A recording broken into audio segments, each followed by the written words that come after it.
2, 3, check, we're on. So the Gulf of Tonkin incident was a false flag, which touched off the Vietnam War. So 2 tankers have been hit in the Strait of Hormuz. What's interesting, I have blogged about this for the last 5 or 6 years because of all the saber rattling going on with the Iranians. And I said, oh, there it is, isn't it? And I was banging this thing yesterday. Hey, I'm so sorry, please forgive me. I am going to gravel at your feet forever. So, oh boy, we're in a heap of trouble already, I can see that. So I've been blogging about this. If you don't know what the Strait of Hormuz is, it's this really narrow waterway. I have it on another presentation, but I'm not going to bother putting up the slide. Very narrow waterway. And on the Iranian side of the strait, it's bristling with missiles. I mean, it's just bristling, and they've got ships and patrols and, the typical jihad, jihad, all the crazy stuff that they do. And so that's their one offensive deal. What is the lifeblood of the planet? The lifeblood of the planet is oil. That's what runs the planet.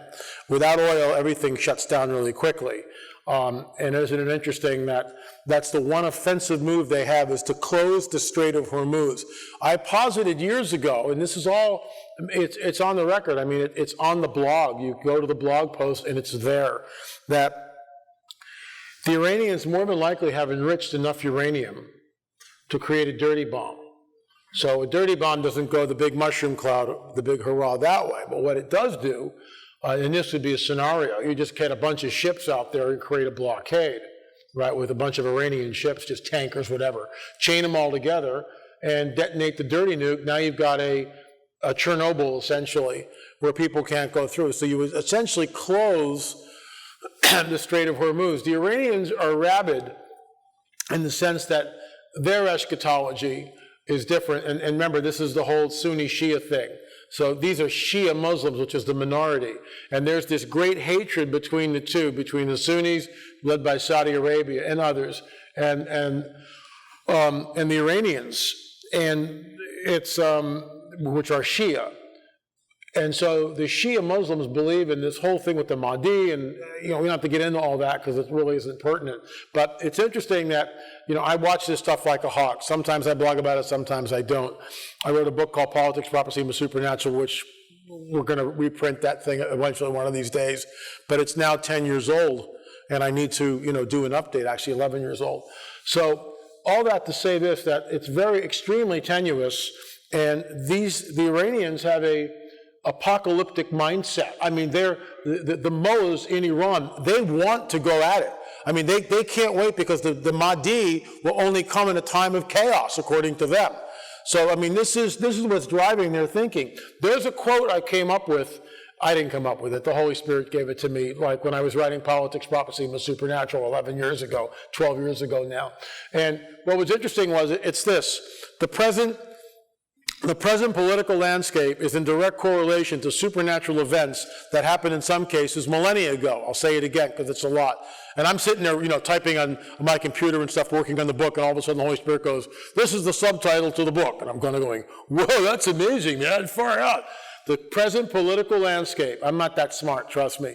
The present political landscape is in direct correlation to supernatural events that happened in some cases millennia ago. That phrase is charged. We in the West, our culture is based on supernatural events. What are they? They're based on the Bible, the biblical prophetic narrative, which are supernatural events which have colored the body politic. That's why we have a Declaration of Independence. All men are created equal. Where do you think that came from? The springboard for that is the Protestant Reformation. No other country has that. We've got it because of the whole crew and the Protestant Reformation and everything that happened with Locke and everybody else, hundreds and hundreds of years ago. Conversely, the Muslims have another supernatural event: Muhammad receiving the Quran. That has colored the body politic of the entire Muslim world. See what I'm getting at? No one ever talks about this stuff, but that's where we are. And the Israelis believe in what Moses gave the Torah, another supernatural event on top of Mount Sinai. The Hindus believe in so many supernatural events, and they've got a bazillion gods for everything, all based on what? Supernatural events. This is what amazes me, and no one talks about it. So the Muslims, The Shia Muslims, in particular, are licking their chops because they think the Mahdi will come back when they create chaos. That's their mindset. We, on the other hand, look for being beamed up, taken out of here when we hear that trumpet sound. There's a song, and if you haven't heard this song, you need to Google it. It's by Molly Skaggs, and she covers a Johnny Cash tune, and it's called Ain't No Grave, and this woman owns it. Don't pay any attention to the woman next to her doing all the weird Christian voodoo stuff. She's a total distraction. This woman comes out, and she's kind of, you kind of go, what, huh? And she starts just strumming on the guitar, and then she opens her mouth and sings, and it's like, oh my gosh, she owns the song. Every time I hear it, I just cry. The lyrics are incredible. Ain't No Grave, Molly Skaggs. I promise you, it will bless you. So what we're going to do this afternoon, we're going to do this one, then we'll take some time off and have a shuffleboard tournament out in the hallway. Just remember when you were a kid and you used to go with your parents to some place or some hotel, and they had shuffleboard? You know, and you get the little discs and stuff, and you go out there and play. They don't have shuffleboard anymore. I feel deprived. Remember when you were a kid and you had like PF flyers and sneakers, right? Well, the kids today have, first of all, they have two things, and I'm really ticked off about this. Okay? First of all, they can kind of run, and then they go back like this, and they glide, because they have rollers on their feet. And they light up. I'm totally deprived. And depraved, but I'm definitely deprived. I mean, why didn't I get that as a kid? This has ruined my entire life. I'm in counseling because of it. Just joking. Where did that come from? All right, so what we will do today, I'm sorry, I got to turn around here. I'm just cracking myself up. Sorry, Lord. King of the Rabbit Trails is about to take us on another ridiculous excursion into the absurd. So we'll finish this puppy up, then we'll go into Fatima. And Fatima is a springboard to what's happening today, and you'll see why. So on the trail of the Nephilim, mathematical mystery to the mound builders. First of all, the entire mound complex in Newark, specifically the Newark Circle Mound and Newark Octagon Mound. The Circle Mound is about 1,250 feet in diameter. The thing's huge. And the walls are up, and it's got this moat that goes all around it. We hired a surveyor, you'll see that in a few minutes, to check the interior of the moat. No one's ever done this. Is the moat level? If the moat's level and all this water was in there, and who knows where the water came from, we believe at one time there was some sort of an underground pipeline type of thing, primitive pipeline, which fed the moat. So you got to think the way it looked thousands of years ago when it was built. No trees, torchlight going, the interior of the henge, because it's a circle, the moat is filled with water, and in the center of this thing is a mound, and that's where the altar was, and that's where the human sacrifice took place. And, according to some, when the circle came around like this, there were two snake heads, two serpent heads, huge dragon heads in front of the mound. Just like Chichen Itza, just like the Great Serpent Mound, the serpent motif is everywhere. And see, archaeologists won't really look at it for what it is. It's always the serpent. It's always the serpent. The seed of a serpent, the offspring of a serpent, will be at enmity with the seed, the offspring of the woman. Genesis 3:15. Unless we understand that and come to grips with that, we never really grasp what's going on. It's a seed war. The offspring of a serpent will be at war, at enmity with the offspring of the woman. He, Messiah, he, the one who will crush the serpent's head. And once he knows that, he's sitting there going like, oh my gosh, God can't lie, I get that. He's not, he's just is, I am that I am. I'm a created being, but I've rebelled and I've led a third of the angels with me. This spells my doom. I don't like this. And this is why what happens 3 chapters later in Genesis 6, this whole eruption, it's the reason for the flood. It's not that God's wacky and some genocidal, maniacal, capricious, warmongering, wrathful God, I smite the planet. peon, squish. No, it's not doing that. It's everybody. Everybody was there was contaminated in some way with the whole satanic Nephilim hierarchy. Ever think about this? I'll talk about this tonight, but I want to drive this point home. Some people think the mark of the beast. I love this when I first became a Christian. Oh, I don't. It's the RFID chip, Ellie. I just know it's the RFID chip. They've got this chip, and it's going to be in everything, and you can't buy a solar tray without it's the RFID chip. Oh my God, it's the mark of the beast. What do we? No, it's not the mark of the beast. It's a step towards it. The mark of the beast is something way more insidious than that. The mark of the beast is an implant. I better plug this in. Otherwise, the computer's just going to, halfway through out of the computer, boom, all the screens go black. It's a sign. We can now leave the room. Hallelujah. Yes, sir. Otherwise, you'll go on all afternoon. So the bottom line is this. I believe that the mark of the beast, and think about this, and I'll talk about it again tonight, that the mark of the beast is, when you take it, there's no redemption. Anyone who takes the mark winds up in the lake of fire. People will seek death in those days, but not find it. What's that about? It's all there. It's something incredibly nefarious, but also extremely mysterious, and it's been guarded, and we think we know what it is. You take the mark of the beast, and here's the punchline. And you ever wonder why, gee, there's no grace and mercy in this at all. You take the mark of the beast and you wind up in the lake of fire. It's just dreadful. You don't want to go to the lake of fire. It's really hot there. Why does that happen? Why do you wind up in the lake of fire? Because you're a Nephilim. Because the chip, the mark, changes your DNA and you become the seed of the serpent. And you can't redeem that. Okay, we can all go home now. I know, most of you have never heard that. When I got it, I about fell out of my chair. You take the mark, you become a modern-day Nephilim. That's why everything has changed. And I'll show you tonight what the implant actually looks like, because we took one out of somebody in an operating theater. And when I started talking about this, that people were being taken in the middle of the night against their will and being implanted on board UFOs, everyone laughed at me until we have it all on film and we showed the whole process, x-rays, CAT scans, whole deal. I'll show you that tonight, just whetting your appetite. And we took it out. And when we went to take it out, it was cloaked. It was cloaked. But I'm getting way ahead of myself. But the bottom line is what's coming is unprecedented, folks. It's unprecedented.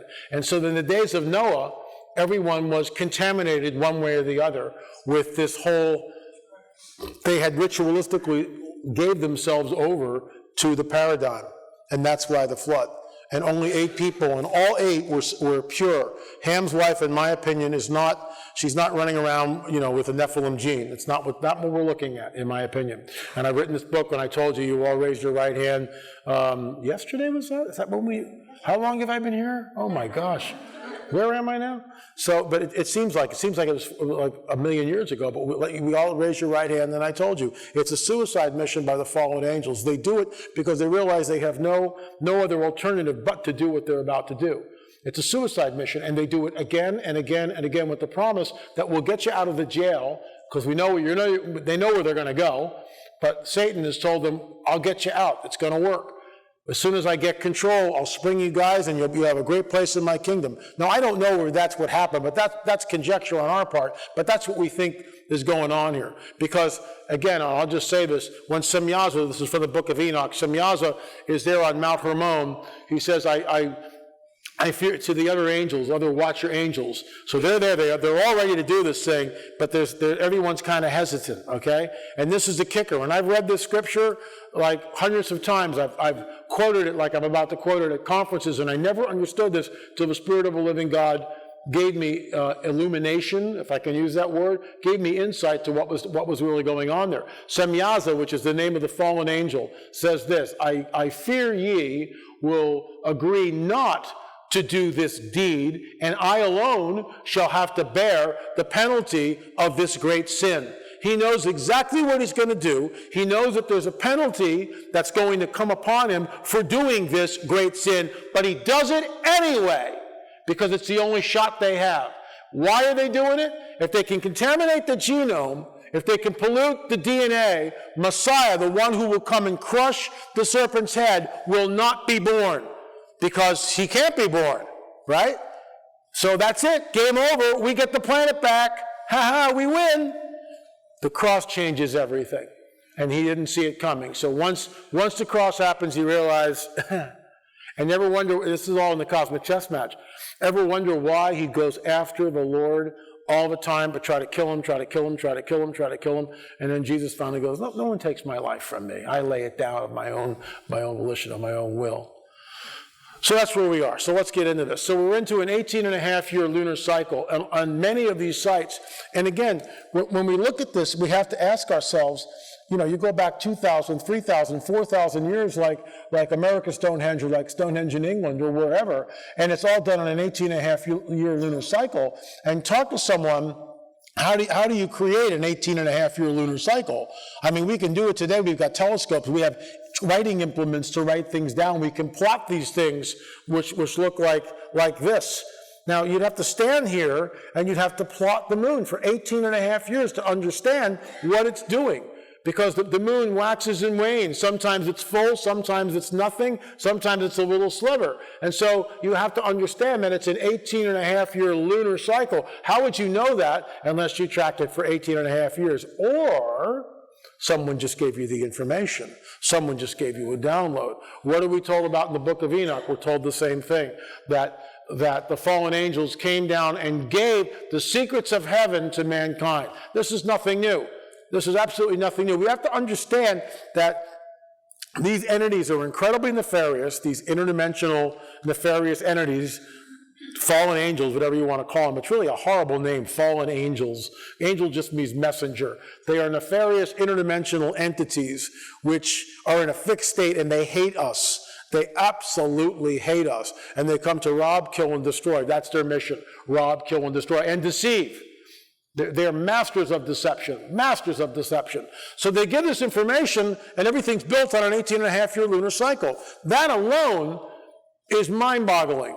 How they build the North Circle Mound, the Octagon Mound, America's Stonehenge, and some of these other sites, all on an 18-and-a-half-year lunar cycle. Here's something that's mind-blowing. These are three sites in Newark, and they are separated by basically, you can see it right here, 1.4 miles, like this whole deal, this isosceles triangle. Here's the center of the Great Circle Mound. That right dead center is where the altar was. It's still, the platform is still there. And then Geller Hill, and then the center of the Octagon Mound. Now, the terrain is not flat. So the question is, and we sat down with Todd Willis and asked him about this, how would you do this in antiquity? They don't have transits. They don't have them. So how are they doing this? You have to use something other than your eyes to sight a line like this. And look at it. It's perfect, absolutely perfect. Geller Hill, where we were, and this is all in episode 3, was allegedly a burial ground for the giants. It's the highest point in the county there. And they're always, you will notice some of these sites, you always go up. They're always built in high places. This is why when you read in the biblical prophetic narrative, the idols in the high places, the groves in the high places, they go there. And these are gateways. Some of them are gateways and portals, and they are charged and open with human sacrifice. Blood sacrifice is what is needed to open the gateways. When the Mayan elders came over in 2012 and performed ceremonies at the Great Serpent Mound at Cahokia, which is just an hour and a half away, right outside of St. Louis and other places, they did this deliberately because they know that these places were charged places, and so they did this deliberately. So you can see that we've got advanced mathematics here, and as a mathematician, we start looking at the angles here and what it actually represents, and we realize that this is like, these distances are very over a mile, as you can see, 7,392 feet. So it becomes 7,392 feet. It becomes really bizarre. And it's one thing if I'm doing it like on the stage here with a ruler and a tape measure. Good luck, even today with a ruler, if a 25-foot ruler, I was going to make a nice shot. I could do it pretty well, right? But now we're like looking at a mile How do you cite that? How do you make that happen? And why do they care? Because they can do it. No one's sweating this, they can do it. And who is the prince of the power of the air? Our mission statement one more time, to expose the deception of the prince of the power of the air and to herald the return of the King, Jesus. Because this thing is not going to change until he comes back. And I was actually taken, no, I'm not going to go there because I'll start crying, never mind. So let's go. So Archaeological Atlas of Ohio, not doing it. Can't make me do it. So actually he can. You don't know what I'm talking about, never mind. But Archaeological Atlas of Ohio, there are 10,000 mounds alone in Ohio. So let me get this straight. What are these people doing all day long? They're going to make some mounds today. What do you think, Tonto? So, I mean, it's just ridiculous. And that's just in Ohio alone. I mean, and it doesn't add up. Where's the burials? It took thousands of years, LA, for all these mounds to be. Nonsense. Where are the burials? Show me the burials. Everybody wasn't cremated, so what's going on here? And why is it that Native Americans don't remember building them? Oh, because they forgot that they had built them. That's what the anthropologists and the archaeologists tell us. That Native Americans built all these mounds and all these incredible landmarks and everything else, but they just simply forgot that they had done so. That's crazy, because when you talk to the Native Americans, their oral tradition, they talk about everything and it's handed down. Boom, boom, boom, boom, boom, right down the line. And it's all by memory. They find someone who has a great memory, and then the one who has the knowledge passes that down, and you can't change a word or add a word. And they learn from the time they're really small and can talk, they learn the tribe's history, and they could just recite the thing like this. Kunta Kinte went out into the jungle to make a drum and was never seen again. That was the oral tradition from, remember the story Roots? And he finds the tribal elder oral tradition, and there it was. Kunta Kinte went out to make a drum, and was, there it was. And he just like, oh, you got to be kidding me. Roots, Alex Haley. But that's because they take great pride of the oral tradition. But here's the deal. When you look at something like this, you've got geometry here. You've got advanced geometry. I mean, that's what people don't get. When you've got angles that have to be precise like this, they've got to be precise angles. If you're off just a little bit, it throws the whole thing off. How are they doing that? I mean, it's one thing, again, if we're just making a small one, but these things go for a mile. You see, what I'm trying to get and convey is this is supernatural. It's absolutely supernatural. We're looking at stuff that thousands of years ago, there's no flipping way they could do it. They don't have the material, the tools, or anything else to measure by. But they do up there, the fallen ones do, and it's fallen angel technology, Nephilim architecture, that's what it is. Fallen angel technology, Nephilim architecture, and it's worldwide, as we've talked about for the last couple of sessions. So this is the Great Circle Mound. Give you an idea of what it really looks like. How many have actually been there? Give me a show of hands. Anybody? Wow, this is in Ohio, guys. So what? This is drone footage. I'm up about 800 feet. Watch. Can you turn the lights off? Thanks. So here is where you can start to get an idea of just how big the Circle Mound really is. You can see the interior of the moat like here. See all the trees? You got to remove all the trees. So this is the interior right there. That's the moat, like that. And you can see how high, these are all houses around it. And by the way, when we have had calls from people who live in these houses, the people are possessed, there's lots of demonic activity that happens in these places. Let me go forward here. Oh yeah, okay, let me go back. Right there is a pretty good shot. It's better over on the other monitors, but that just gives you an idea. It's 1,250 feet across like this, and the center of the mound where the sacrifice took place is right in this area. This is the gateways down in here. Look at all the houses. See the car right there? Just gives you an idea how big this thing is. And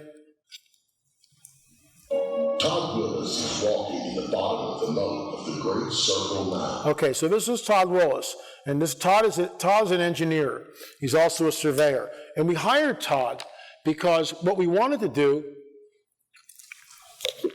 was figure out how accurate is it. If I'm making a moat, how accurate is it? And remember, this thing is a couple thousand years old, so we've got sediment and slough that's accumulated. So Todd measures this thing, surveys the interior of the moat, you see right there, and give you an idea just how big this thing is. It's basically dead level. Now that's 9 inches from here to here. So 6 inches is about there. It's between 6 inches and a foot. So that's 9 inches again. So 9 inches and add 3 inches. That's a foot right there, almost exactly, right there. That's a foot, okay?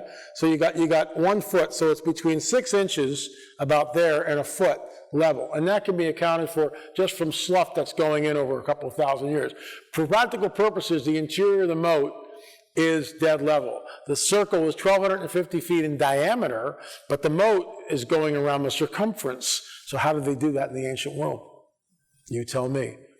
And archaeologists are hysterical. Well, they did it very slowly. They carted the buckets with deerskin of water, and they dug a small section at a time and then filled it up and got level.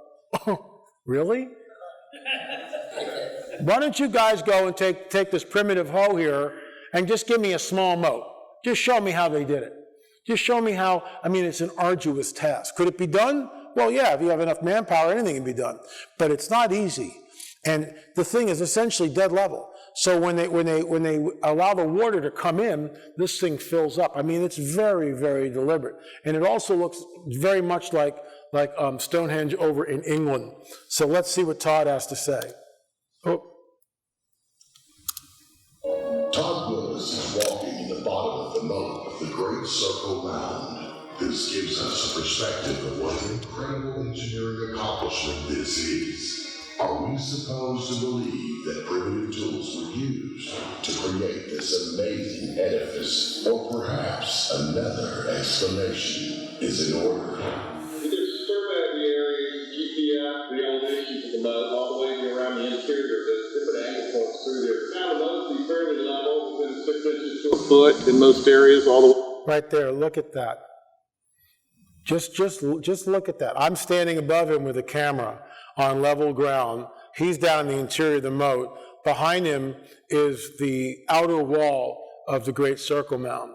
Just look at that and let that sink in. For any of those of you who have dug a pond on your property or moved dirt, just look at that. And then go back here with primitive tools. Amazing edifice, or perhaps another explanation is in order.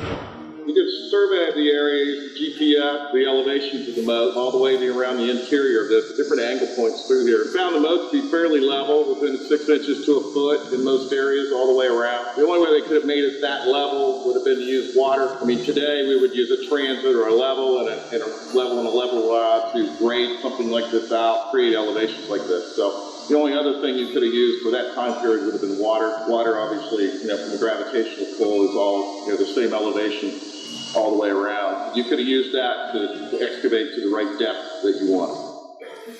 Again, it'd be very hard. So here's the Octagon Mound, and the Octagon Mound is part of a North Circle earthworks. There was these guys called Squire and Davis, and in the middle part of the 19th century, they went out and they surveyed. They had, surveying tools, and they went out and surveyed many of these mounds. And without them, we would have no idea what these things look like because many of them have been destroyed. Same thing with the Newark earthworks.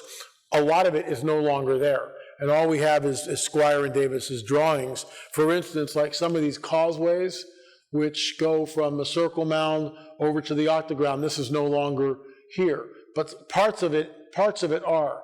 Like some of these mounds are still here. And there's a little part of one over here that's still intact. But a lot of this is not. And what's amazing is the Octagon, which is right here, okay, you could fit the Great Pyramid inside of it. And it's not an equal octagon. In other words, it'd be one thing if you drew an octagon and you've got 8 equal sides. But, I'll give you guys, take the challenge. You can I'll give you a ruler without a compass, and you draw an octagon for me. Good luck. First try. Good luck. Just on a piece of paper. Just on a piece of paper. Without a compass, you don't know what the angles are. So you're just guessing. Now, you could get something that's kind of close, maybe, but it's going to be lopsided and kind of weird unless you, be able to measure it and stuff. But they don't have that. So how are they doing it? And it's an unequal octagon. So we think what we're looking at here is advanced trigonometry, advanced geometry. And where does it come from? It doesn't come from here. And the fact is you can't see the octagon. I've stood in it twice. When you stand in the octagon and you look out, you see that you're in some kind of shape, but you really have no idea what it is unless you're told it's an octagon. You know there's mounds in the distance, but you're going like, well, what is this? Why would someone do this? And why is it that you can only see all these sites from the air? So there's another shot. That's what the octagon mound looks like with the circle mounds. Look at the houses all around it. Give you an idea how big it is. Okay, I'm looking at the North American Circle Mound and the Octagon Mound. What I see is a fairly complex geometric construction. To construct something like this requires a knowledge of geometry. It requires a knowledge of angles, of bisecting angles, of adding angles, subtracting angles. I think there was a good knowledge of geometry that went behind the design of this. I don't know of any Native American tribes that were using geometry 2,000 years ago. This obviously was done by someone who either had sophisticated equipment or who had a solid understanding of geometric concepts. There's just no way. If I had given an assignment, construct two geometric figures and with some type of symmetry and handed in, and a student gave me something like this on a piece of paper, and I said, well, tell me how you produce these angles. And they said, oh, you know, I just kind of measured here and I sketched this out. You know, that would be sufficient evidence to say the student was cheating. I see no way it happened intuitively or by chance. So Dorothy is a professor of mathematics, and then we get the whole idea of squaring the circle, and this is something that I think you would find really interesting. So we've got advanced geometry, trigonometry, and surveying employed in these earthworks, and it's mind-boggling. And Native Americans, with all due respect, Native Americans did not have this. They just don't. And why, if they did, why would they just forget it? You would guard this with your life. This could be precious, but they don't have it, and it's not there. So we are looking at a narrative which is being managed by the powers that be. It gives you an idea of what you're looking at. There's also something here that the angle of the Great Pyramid looks like it might be embedded. And this is all advanced mathematics, which is way over my head. I can kind of look at it and get an idea of what it is, but I'm not a mathematician. So I don't really fully appreciate what's going on. I have a clue, an idea, because people have explained it to me on some level, but I am blown away. When I look at this, I'm just blown away by what the builders of the Octagon Mound and the Circle Mound and some of these other places actually employed. No. Just like in the first show, we mentioned the show. Now this is Chief Joseph Riverwind. Chief Joseph Riverwind is a Tiano Peace Chief, and he weighs in on all three so far of the episodes. Episode 1, Mysterious Mound Builders, 2, Mathematical Mysteries, and 3, which is coming out, Secrets of the Supernatural, Voices from the Other Side. And listen, watch his face as he gets towards the end and he starts talking about the great injustice. Watch his eyes, because he really gets ticked off, and rightfully so. Oh. Sorry. No. Just like in the first show, we mentioned the Shawnee Chief, who on record said, we didn't build these things. But yet, if you go up to these areas that are under the Shawnee jurisdiction of protection, so where these mounds and things are, and it says that the Shawnee built them. So there's a false narrative that's already being put in place, even when the people themselves say it wasn't us. So we're not talking about just 200 or 300 years ago, white settlers asking the natives, hey, who built this, and them saying we don't know, we didn't do it. We're talking 10, 15 years ago. Modern day white settlers asking, hey, who built these? And the chief of a nation says, it wasn't us. But yet history still says, we're going to say it was you. Look at him. So there's a great injustice being done there, because that's purposely being deceitful. And it's also dishonoring and disrespecting the First Nations people people is saying that our oral tradition doesn't matter if it doesn't fit the narrative of their historical paradigm. When he did that, I mean, every time I watched that, I would get chills. The bottom line is this, I talked about this yesterday. When you go to the Great Serpent Mound, there's this new signage which says the Shawnee built it. But the Shawnee chief comes on record and says, we didn't build it. We respected it. It was sure when we got here, but we didn't build this. But the narrative says, oh no, the Shawnee built it. So Chief Joseph states, I'm just kind of reiterating or recapping it, Chief Joseph states that, you know, this is a great injustice because you guys are pushing this narrative. You don't care about our oral traditions. All you care about is pushing your narrative. The Shawnee built it when we're saying we didn't build it. But see, it doesn't fit the narrative. Like I said last night, when we found the picture of a 9-foot skeleton in Catalina, they redacted the picture at the Catalina Island Museum. They redacted the giant out of the picture. These are supposed to be scientists. These are supposed to be people, they go where the evidence leads them, not deliberately obfuscate the evidence like with climate change, but I digress. So let's continue. Okay, we're going to close this session up with this. This is all drone footage, aerial drone footage that we shot, and the string, the music it's just really, it's a beautiful string piece. I think you'll enjoy it. But look at this, because this, you really see what, it just illustrates everything that we've been talking about with the mounds, and you can see how incredible and how large they are. So let's take a look at this.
Better to watch it on the smaller screens, I think.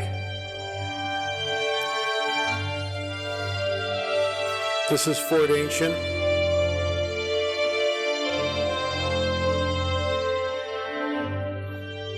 This is the Grave Creek Mound, West Virginia. Look at the houses behind it.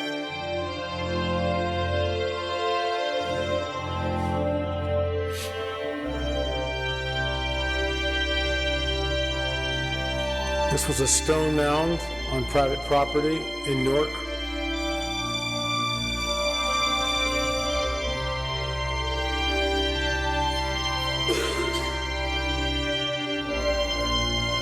This is part of the Octagon Complex in Newark, Ohio. This is called the Junction Group. Look at the size of the circles. Notice the cars. This was a mound on private property at the end of a cornfield.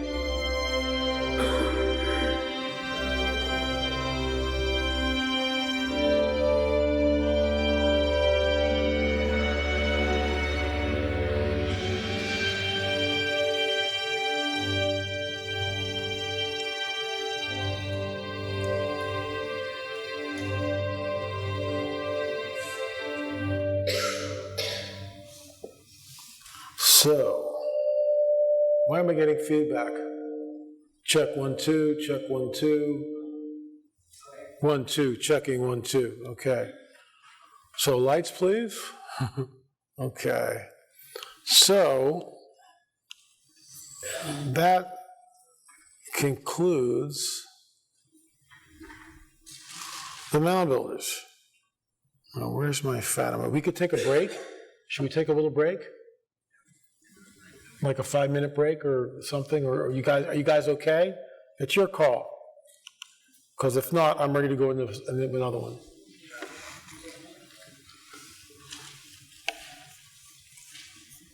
How about a 5-minute bathroom break? Guys okay with that? Take a 5-minute break? Okay. Go. We went over there 2 years ago in 2017 on the 100th anniversary of the so-called miracle of the sun. And it was the type of thing where, and oh, there it is again. Don't touch that.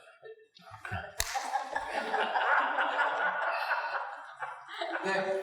So it was the type of thing, when the Lord gives us marching orders, I've learned to follow. And it's funny how, the Lord speaks to you, well, maybe you need to see a psychiatrist. Well, no, the Lord speaks to me. That's how it works, just like the Lord speaks to you. We learn over a period of time what His voice sounds like. And I love it. Sometimes I'll go like, oh, no, that wasn't the Holy Spirit. No, it's just like, no, I'm not, okay, it was the Holy Spirit type thing, because we don't maybe not want to do something.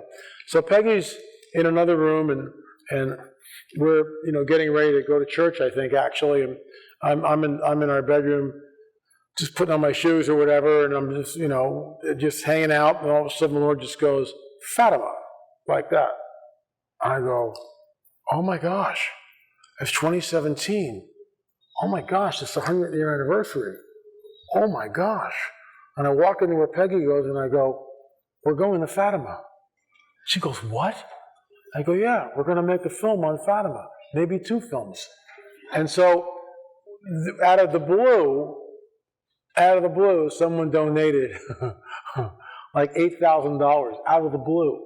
Just they didn't know, had no idea what's going on. So here's the provision to go to Fatima, Portugal.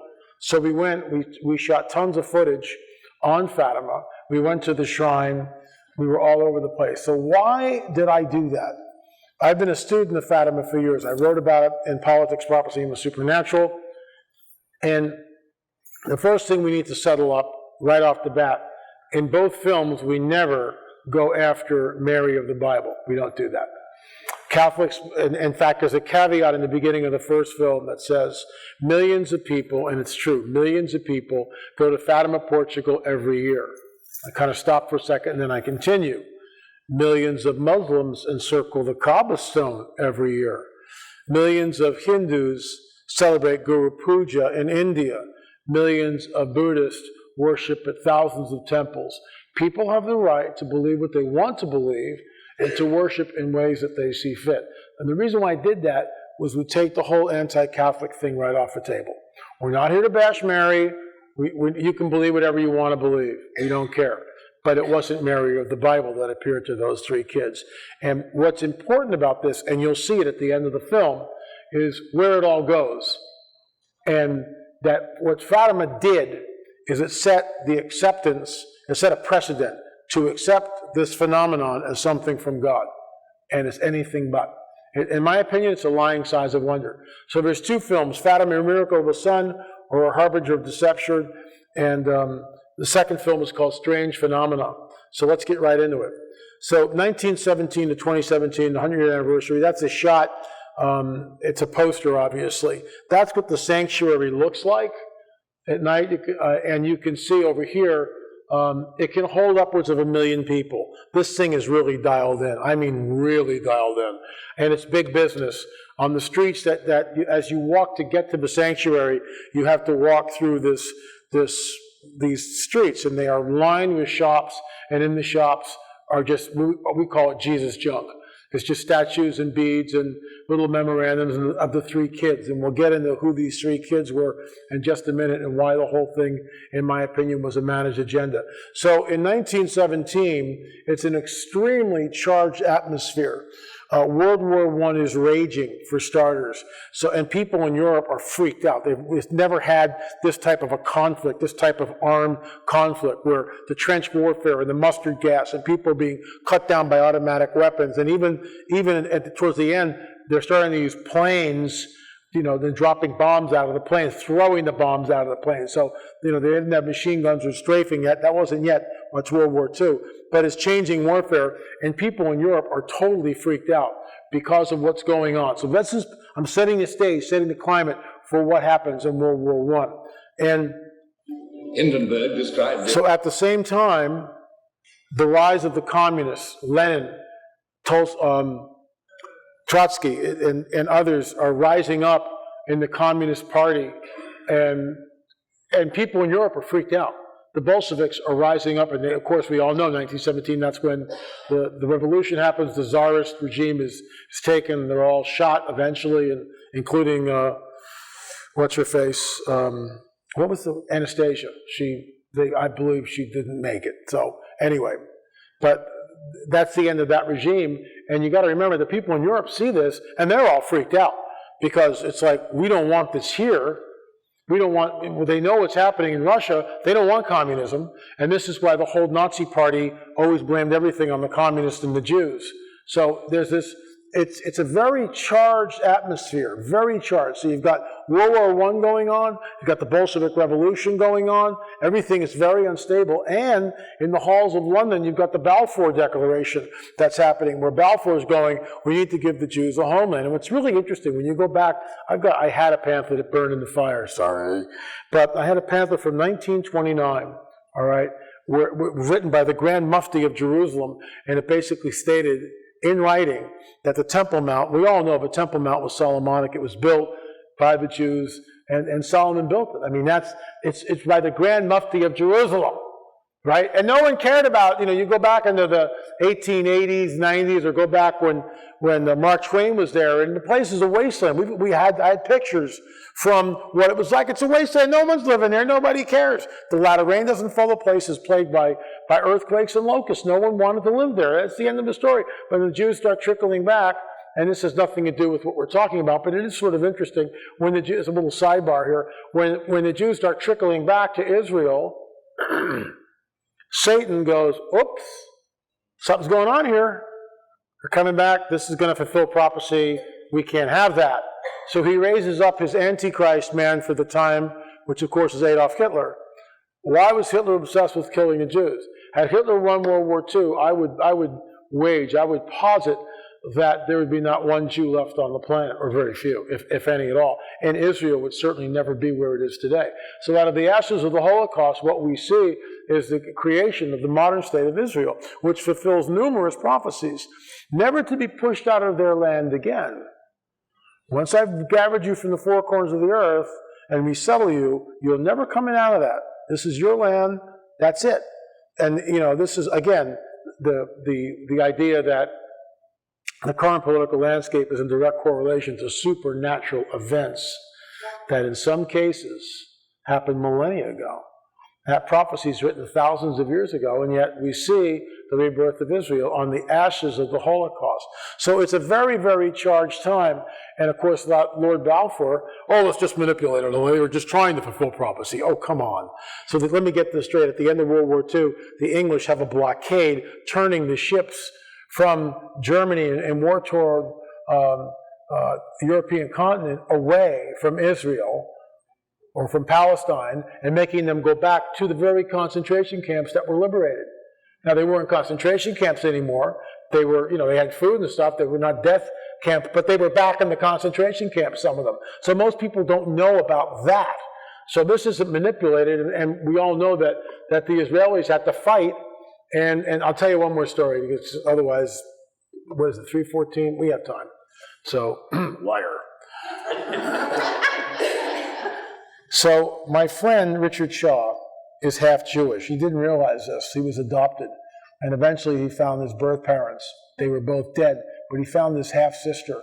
And so she filled him in on the whole story. And so he is very much he's a Christian, but he's very much into Israel and all that, and the rabbis and all this kind of stuff. So he has a friend who's a playwright who's got dual citizenship. He's American, U.S., and he's also got Israeli.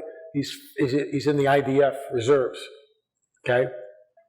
So he's a storyteller, he's a filmmaker, writes, and Dan Gordon is his name. So Rick tells me, hey, Dan Gordon is going to be at this the synagogue over in Thousand Oaks. Why don't you go check him out? So, well, I think I can do that. So I go there, and I'm a Christian white guy, right? And I go in to the synagogue, and I sit down, and it's not the main room, but there's probably about 200 people packed into this little room. And Dan Gordon comes up and he starts telling a story about how the Israelis fought and won their independence. And he tells that the Egyptians, remember, it's a 3 or 4 front war. They're coming in from all sides to try to defeat the Jews. They're just going to kill them all, right? So there's a column of Egyptian soldiers within a few miles of Tel Aviv. I think it's maybe 10 or 15 miles out from Tel Aviv. It's a column. They're not being, there's no resistance at all. There's this column of soldiers that is headed towards Tel Aviv. And of course, if they capture Tel Aviv, it's over, right? They'll cut the country in half, and that's basically it. So the Israeli Air Force has 3 planes that they bought for $30,000 each from the Czechoslovakian government. The planes on the market were worth $3,000 a piece. That's what they were selling for. So they jacked it up. They had to dismantle the planes and smuggle them into Israel. They're in a hangar. They've never been flown. There's no avionics. There's no tower.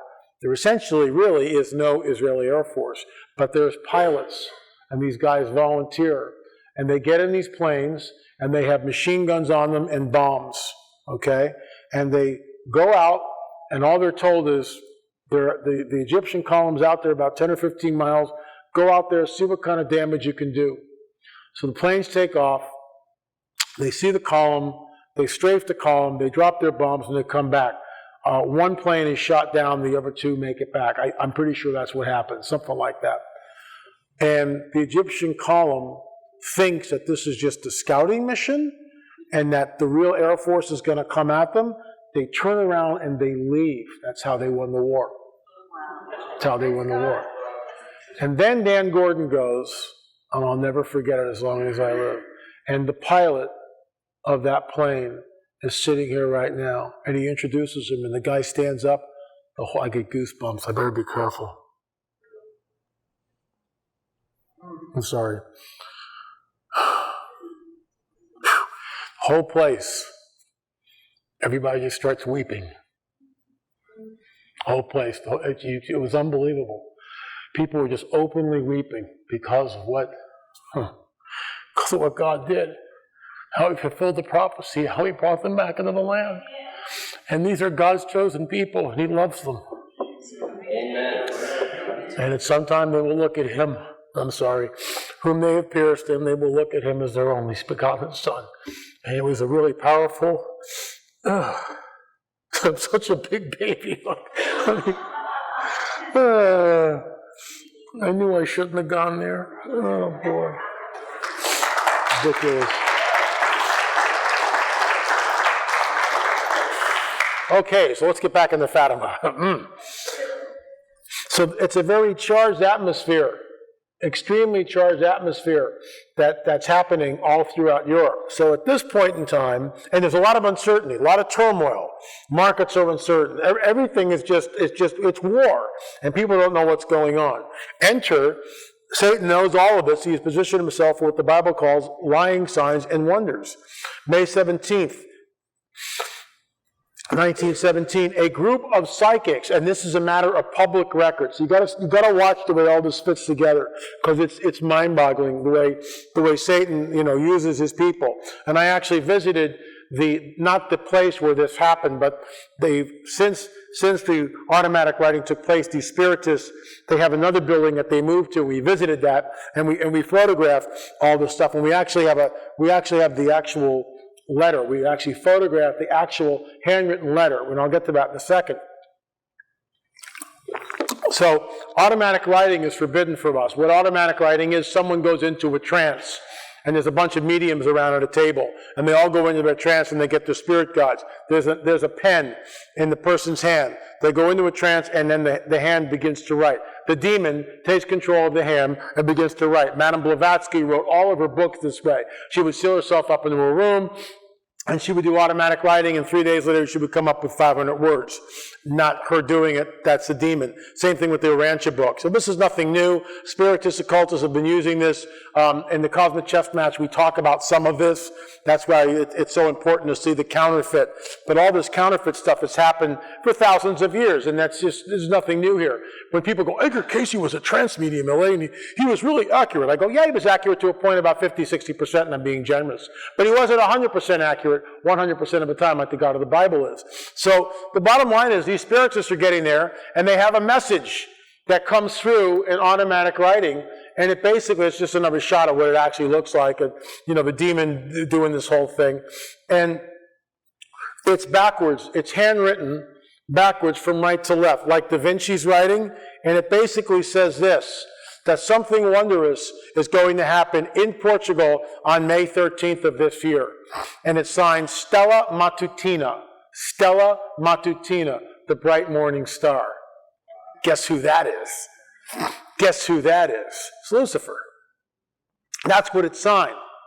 And Stella Matutina is reads from left to right, but the rest of the thing, as you can see here, is written, you have to hold it up into a mirror, just like Da Vinci used to do. So that's what we're looking at. So it's automatic writing, flag number 1. Flag number 2, Stella Matutina. There's no way you can trust this. But something is going on here. Not only this, but there was another group of mediums who had the same message. They publish it in the paper. They publish the message in the paper. So this is it's all a matter of historical record. And we take all of this, all of our research comes from the 1917 records, handwritten records, as you'll see in a little bit, by the parish priest. We don't take anything from 22 or the 30s or the 40s or the 60s. That's way, way after the event. We take all of the information from the handwritten records that came about in 1917, and it's mind-boggling. So here we have, they put this in the paper, in the Portuguese paper, saying something wondrous will happen on May 13th, 1917. No one knows what that is. But they publish it, and this is a matter of public record, okay? So the next thing is these 3 children. Lucia is 10. Francisco, her cousin, is 9. Lucia is 7. They are illiterate. They cannot read or write. They are illiterate. There are no schools. That's an original picture at Fatima. So they are shepherds. They don't read. They don't write. The stories that they hear are from the parish priest or from their grandparents during the winter or sitting around a fire or whatever. They're illiterate. They know nothing about the world. They know nothing about anything. They're illiterate peasants. They cannot read or write. 10, 9, and 7. 10, 9, and 7. That's who these kids were. And they're out in the field, and they're tending sheep. Now, that's Lucia, Francisco, and Jacinta. I have actually stood right at that wall. It's in front of Lucia's house, and we photographed there. They maintain Lucia's house as a shrine. You'll see why. So they're out there and tending the sheep, and this entity appears to them. And they said the entity was small, like 3 feet. It was female. It was wearing a short skirt that came just below the knees. Let's look at this. And this is how do I know this? Because when you go back to the 1917 handwritten records by the parish priest, as Lucia is telling him what she saw, he wrote it down. Women in 1917 wore dresses all the way down to the ground. So flag number 15 on the play is she's wearing a short skirt. Her mouth isn't moving. She's communicating with the children telepathically. When the kids see her, they don't know what to think of this. And she says, don't be afraid. And she's communicating with them telepathically. They never see her lips move. She gives them something to eat and something to drink. All the children eat, but only the girls drink. So Francisco can see her, but he never hears her. He never hears what the entity is saying. Only Lucia and Jacinta can both see and hear her. It's complex. It's a complex deal. So they go back and they tell their parents, this is what we saw. So you can see here, this is the family, and things start getting out of hand really quickly.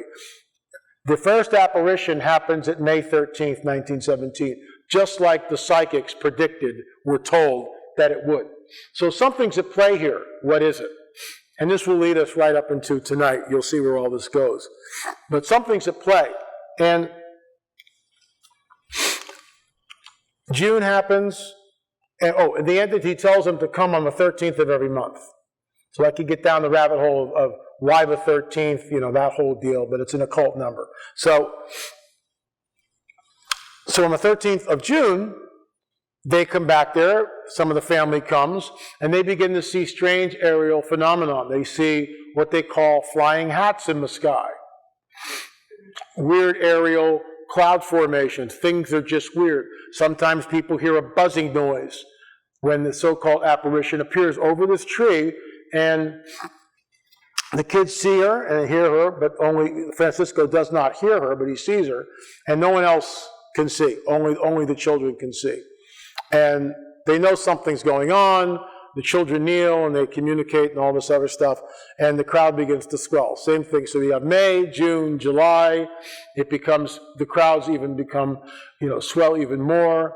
In August, it goes off the rails. By this time, the priest and the magistrates and the mayor and all this whole thing is going on, because some people are going, in fact, the parish priest said from the beginning, Father Figueroa, Catholic clothes, it's got to be the Virgin, because who else could it possibly be? We'll get into that, and I'll show you a little bit later in the second film who else it could possibly be. There are more than one candidate here. So all this is going on. The children are locked up in jail for August, so they can't go and see the apparition, but the crowds are still there in August, and the crowds now have swelled to like thousands of people, and they see flying hats and weird atmospheric conditions and all this other stuff is going on. So September comes, and they say, look, kids, go back and ask the lady, the entity, for a sign. So they go do that. They go back, the lady appears, there's thousands of people there, and they say, we need to see a sign. So the entity says, on October 13th, there'll be a sign. But she never says what the sign's going to be, so no one knows. So October 13th comes, upwards of 70,000 people are standing in that field. 70,000 people. Some people have cars, but not many. It's not like it is today. There are no cell phones. There's one photographer that we know about. His name was Joshua Benolio, who took 12 photos of the scene. I'm getting ahead of myself. So everyone's expectant. They said, the entity said at 12 o'clock there would be a sign.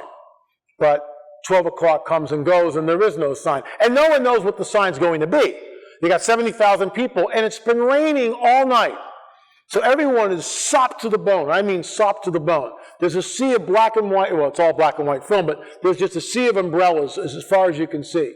And all of a sudden, it stops raining, the clouds part, the sun comes out, and people are going, wow, okay, they're waiting and waiting. Another cloud moves in front of the sun.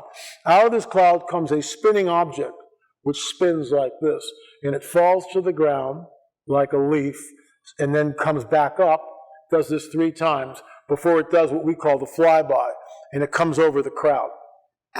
This shot that you're seeing here is from Joshua Benolio. Now, these people are looking at something. They have no idea of what that something is. There's nothing in their grid system to prepare them for what they are looking at. This is later dressed up and called the so-called miracle of the sun. And what that supposedly is that, another shot of the people. You can see some of the umbrellas. They're all looking up. Gives you an idea of the size of the crowd.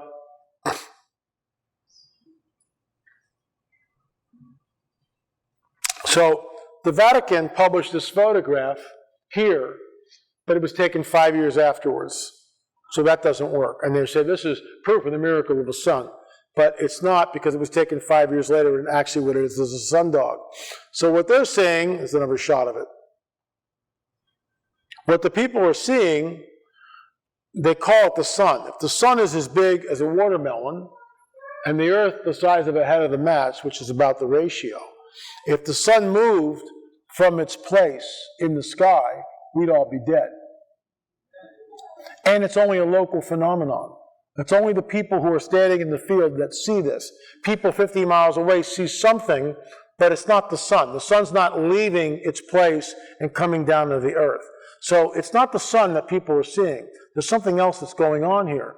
And this is the whole point. This is what they base this whole thing on, is the so-called miracle of the sun.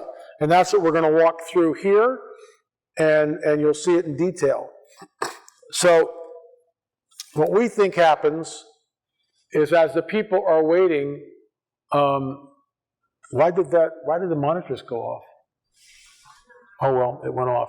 So as people are looking at this object, which is spinning and coming down, the witnesses from 1917 on the record, from the 1917 handwritten documents say this: I looked up and saw a dull silver disc. I looked up and saw a disc-shaped object. The words disc, dull silver is used repeatedly by witnesses. I had a woman who came to me, and I didn't understand this at first.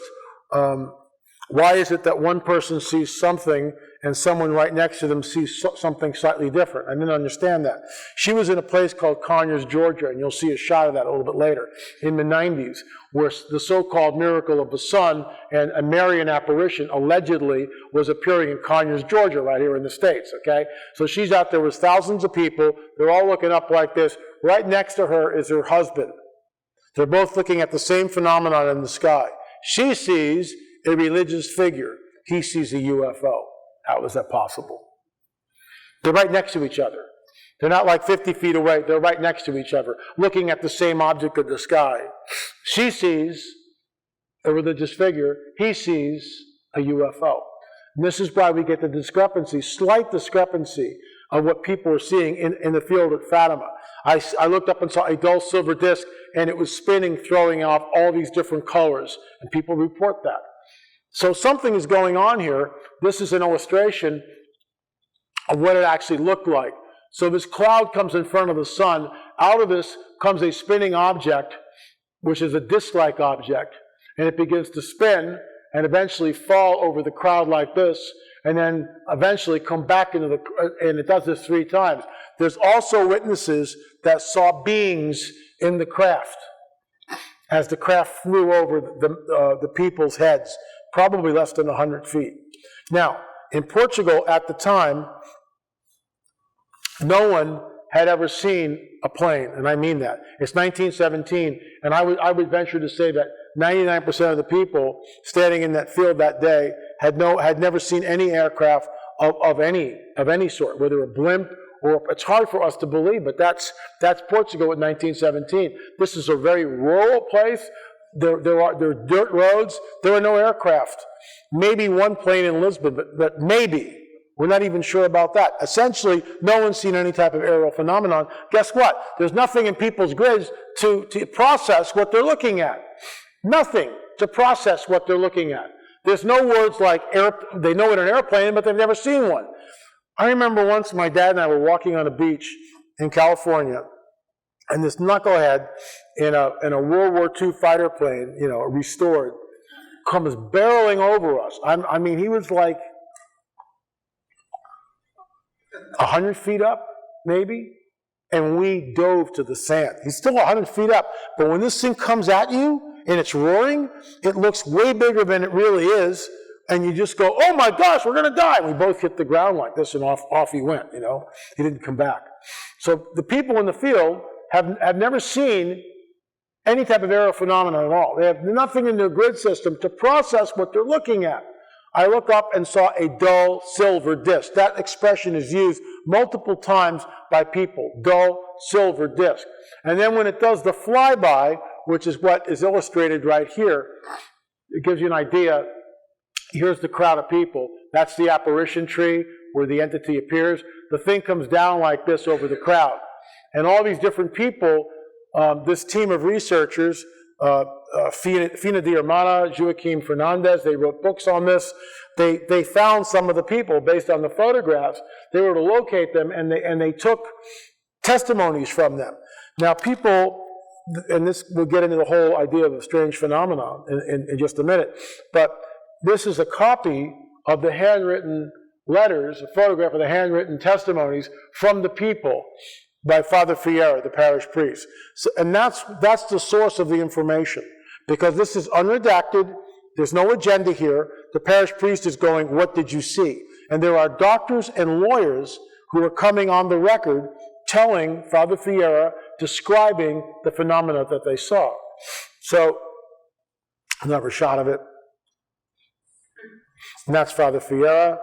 What's interesting is when Fiera gets all this information and he has it all put together several years later, he delivers it to a bishop or a I think it's a bishop in Lisbon, and then he just disappears. Disappeared. No one knows what happens to him. He falls off the face of the... We've tried to track him down because, and I still would like to do that, because he came from some family somewhere. Did he keep a journal? Does he have memoirs which are sitting in somebody's drawer or a chest in somebody's attic that nobody knows about? That's far-fetched. There may be nothing there. But that's how I think, and I just wonder whether there's something, because if we could find that, it'd be incredible to get his side of the story, because he was a witness to the whole thing. He was there, he got all the testimony from the people. So all the information that we're drawing from here, is from the 1917 handwritten documents by Father Fiera. So what happens to the three children? Lucia and Francisco die in the flu. They never make it to their teenage years. The great influenza epidemic. Lucia, that's Francisco. So he dies. Why is it going off? Anybody? What's going on here? Father, I ask that you touch this and not let it flicker. In Jesus' name. So Lucia, when she turns 18, 7 years later, is hustled off to a convent. She's the only witness that's left.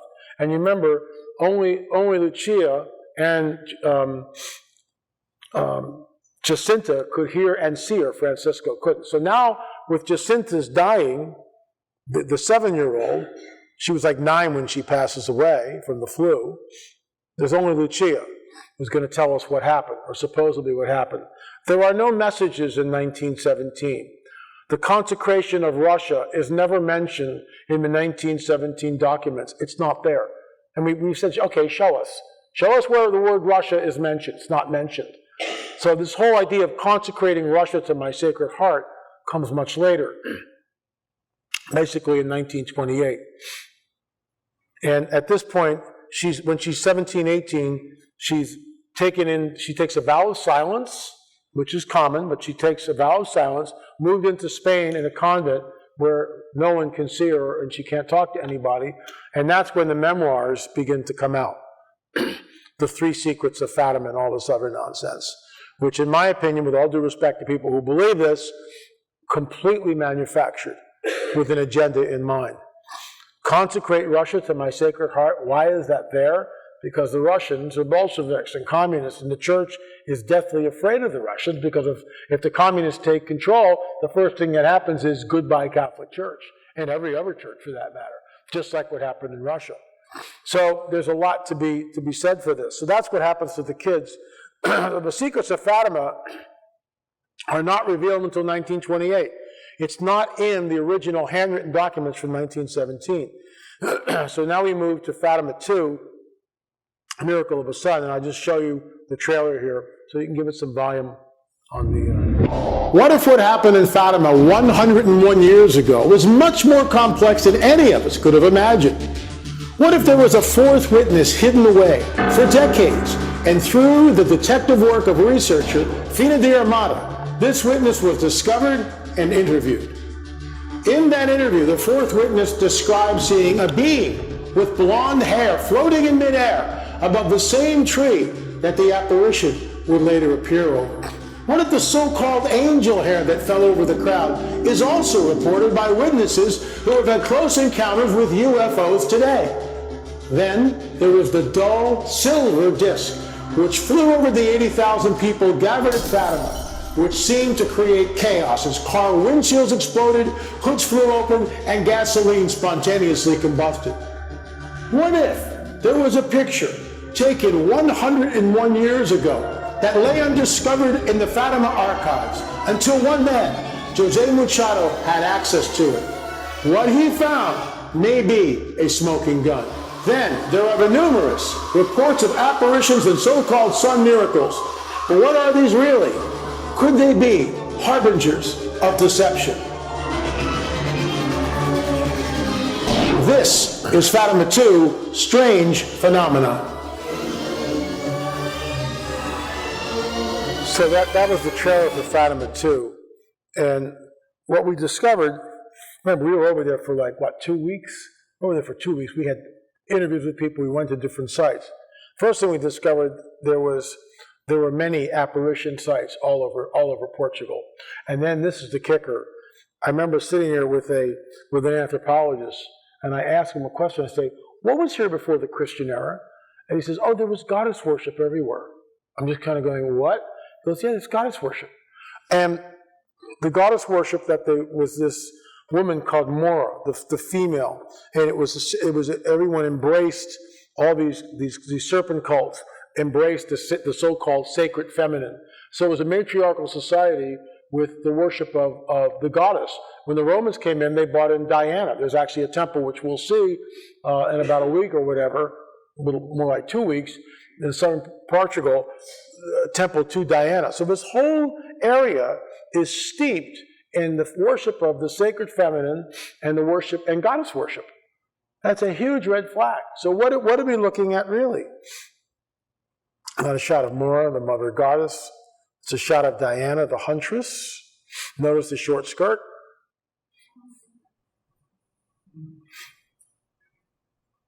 Notice the short skirt. Then Fina de Armada, which is right here. Fina de Armada was a researcher. She passed away in 2014, so I never got to meet her, but I met her daughter. And her daughter comes in on the record. Her daughter sort of taken the mantle, and it was fantastic to discuss all this with her. Fina de Armada was doing a paper. She was in school, and she was doing a paper on influential women of the 20th century. And so she wanted to do a paper on Lucia, right? And that's how she gained access to the sanctuary at Fatima. And that's where she got to see, and one of the very few people to ever read, all these handwritten testimonies. She was not allowed to photograph them, but what she would do is she would bring a tape recorder and read in the tape recorder mic, what she was reading. She would record it. So she would go home and she would be reading as fast as she could and recording the text. And she couldn't photograph it, obviously couldn't take anything out or Xerox it. So her hands are kind of tied, but she's figured out a way to make it work, and they allowed her to do that. And from this, she's uncovering all this information. And one of the incredible finds was a fourth witness that went completely under the radar until Fina de Armada brought this out to the public.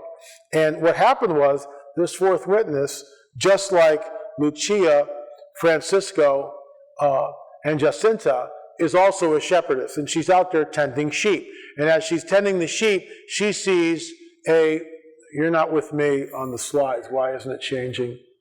Let me try it again. There we go. Okay, good. So as she's out there, she sees this androgynous being in a white kind of dress smock thing. She's not sure whether it's a boy or girl. It's got blonde hair. So blonde hair in Portugal is, we good? I won't stand anywhere near that. So blonde hair in Portugal is unheard of. And the fact that this whatever this entity is, it's laughing and singing. There's a ring of stones around this tree. And by the way, this is exactly the same tree that the entity later appears over. So this woman, Carolina Carrera was her name, the fourth witness, she's seeing this, and she describes, this is another shot of what the being at Fatima allegedly looked like.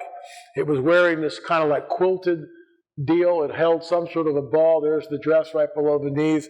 Very, very strange. So she's out there, and she is looking at this entity, and she looks back to the sheep, and the sheep are kind of stunned. They're kind of paralyzed, and when she looks back at the entity is no longer at the base of the tree, the entity is floating on the treetops. And this is all handwritten testimony, Father Fiera, which Fina di Armada discovered.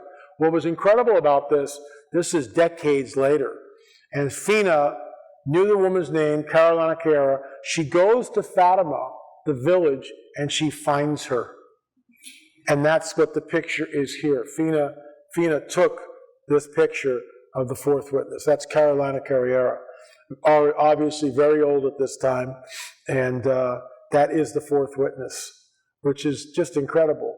So the fourth witness goes pretty much under the radar. And there's the being floating above the treetops. And what we see is that there are ancient serpent cults all throughout Portugal that worship the sacred feminine. These are done by our CGI guy, Wesley Sangiorgi. Serpent cults everywhere. And what happens is, with this flyby, it's not this benevolent, wonderful experience. Car windshields explode. Gasoline spontaneously combusts. People get burn marks on their skin. Their clothes, which are absolutely sopping wet, underneath the flyby from this craft, the clothes become dry as well as the ground. So we're looking at strange phenomena, absolutely. And as the people look up, they're definitely seeing something. This is, again, an original picture taken from Joshua Benolio, 1917, in October 13th, 1917. So in UFO lore, people who sometimes see UFOs have burn marks on their skin. This is exactly what is reported in, these are shots of people that have had encounters and they get burn marks on their skin. And this is exactly what some of the witnesses underneath this object that flew over them reported. There were burn marks. Car windshields exploded. Again, in ufology, this is very common. This windshields will just explode. So there's a great amount of energy that's being just demonstrated and blowing out the car windshields. The car windshields at Portugal, this is what they recorded. So this isn't some benevolent, wonderful act where everyone is like the movie where everybody falls to their knees and it's like, oh! It's not that at all. People are freaking out. I'll show you a clip in just a little bit. You'll see in modernity the same type of complete chaos because there's nothing in people's grid system to deal with this stuff. So you've got burn marks on the skin, you've got windshields that are exploding, you've got a buzzing noise that people are hearing in their ears, and this buzzing noise was associated in pretty much most of the apparitions from May to October. When the entity would appear, people who couldn't see her would hear this buzzing noise. The clothes and the ground became instantly dry. Again, this is another shot from 1917 to give us an idea of just how many people were in the field that day. Something called, which they call angel hair. Again, it's dressed up. When we see something, we take our cultural knowledge, what we have in our grid system, and we try to define what it is we're looking at based on what we know. So there's strange substance fell down on the ground. People call it angel hair. Later on, towards modernity, it was turned into rose petals from Mary. That's the whole thing is just being managed and manipulated from 1917 to modernity. So this was what fell on the crowd was rose petals. Well, not so fast, citizen. People talk about these strange white fibers that fell on the crowd. And this same white fiber called angel hair is also found with UFO sightings and UFO events. This is what happens. Windshields break, burn marks on the skin, and angel hair. Where am I going with all this? LA, why do you have such an axe to grind about the UFO phenomenon? Because this is the coming great deception. And you'll see what Fatima does. I'll get to the punchline. You'll see how Fatima completely twists the whole thing and everybody just accepts it. Everybody, oh, it's great, bring it on. It's Mary in the Bible. It's a religious figure. It's Jesus. So enter this man, Jose Machado. We met him last year when we went back to Portugal.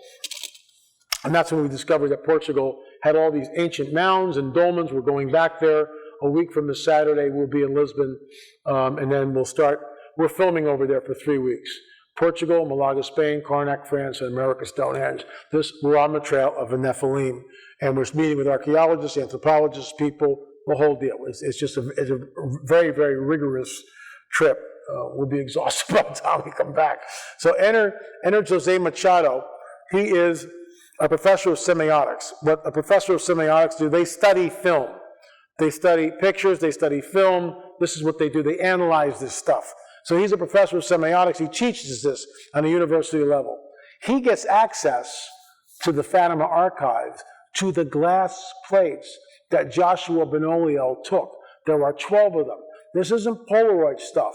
These are glass plates. In other words, in 1917, they've got the wooden box cameras, they've got a glass plate, you take a picture, you pull the glass plate out, you put it in the container. This is how they're photographing the stuff, and he takes 12 photographs. I have maintained, you can go back and listen to me on George Norrie, I've said, George, somebody had to have taken a picture of the so-called miracle of the sun. There's got to be something somewhere. I won't pound the top, I promise. So I almost did. There's got to be something somewhere.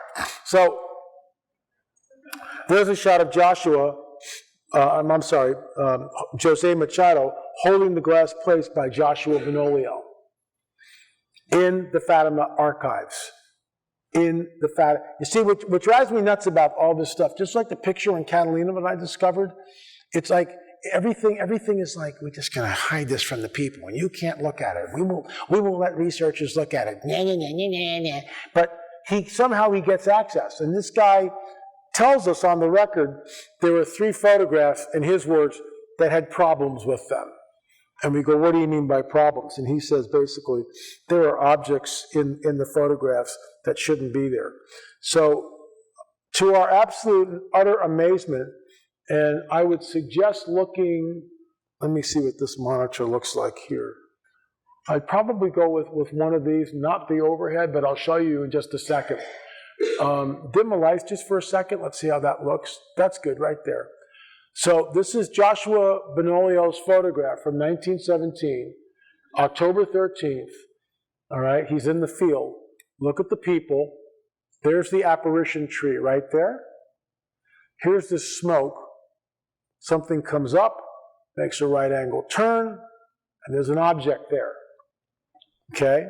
There's an object there.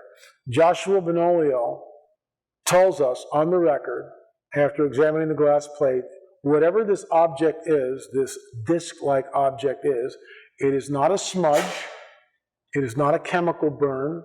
Whatever it is, it's intrinsic in the glass plate itself. So we took the photograph, and all we did was clean it up. In other words, we took it into Photoshop. We didn't Photoshop it, but we got rid of the artifacts around it, and that's the object right over the tree. You tell me what we're looking at. You tell me what we're looking at. Who is the prince of the power of the air? Satan comes with all signs and lying wonders, that even the elect would be deceived if that was possible. Even the elect would be deceived if that were possible. Men faint from fear from what's coming upon the earth. I'm not making this stuff up. I wish I was, but I'm not. When we saw this, I fell out of my chair. Went, oh my, we've got the smoking gun.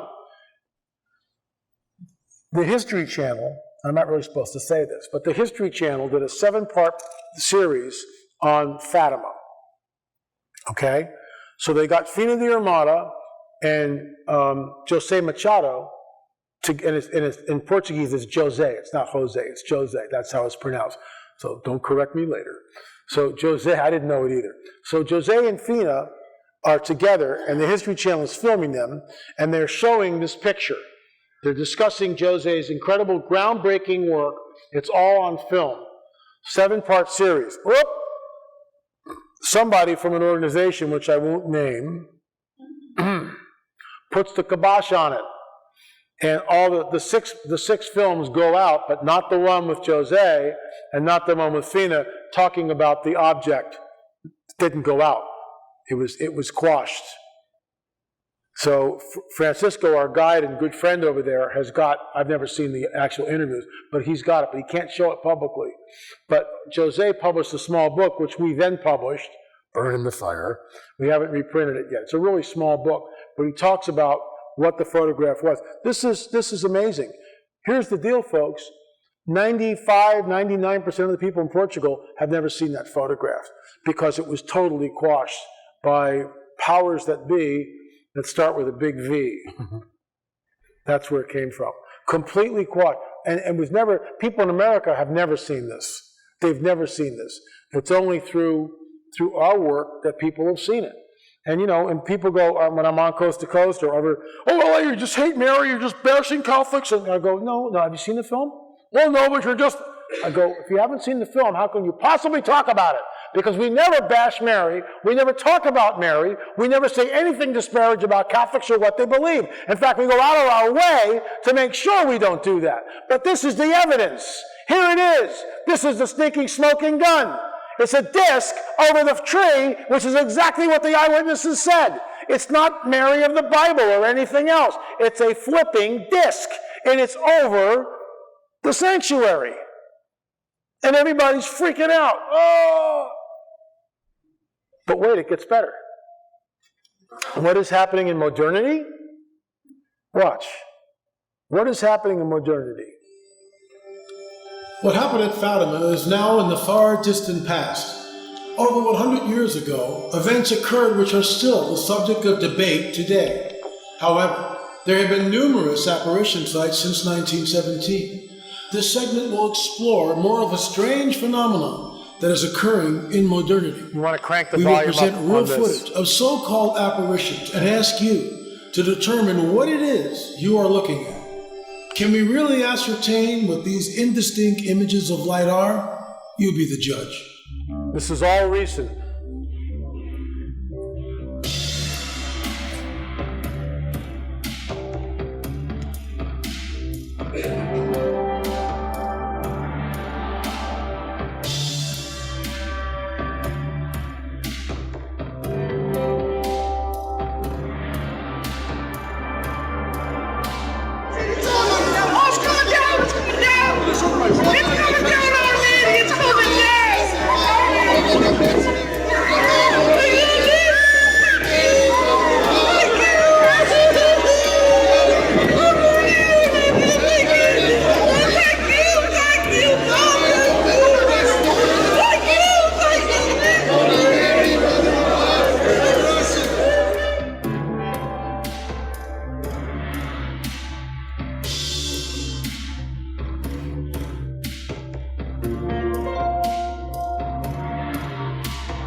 This is Conyers, Georgia.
Satan appears with all signs and lying wonders.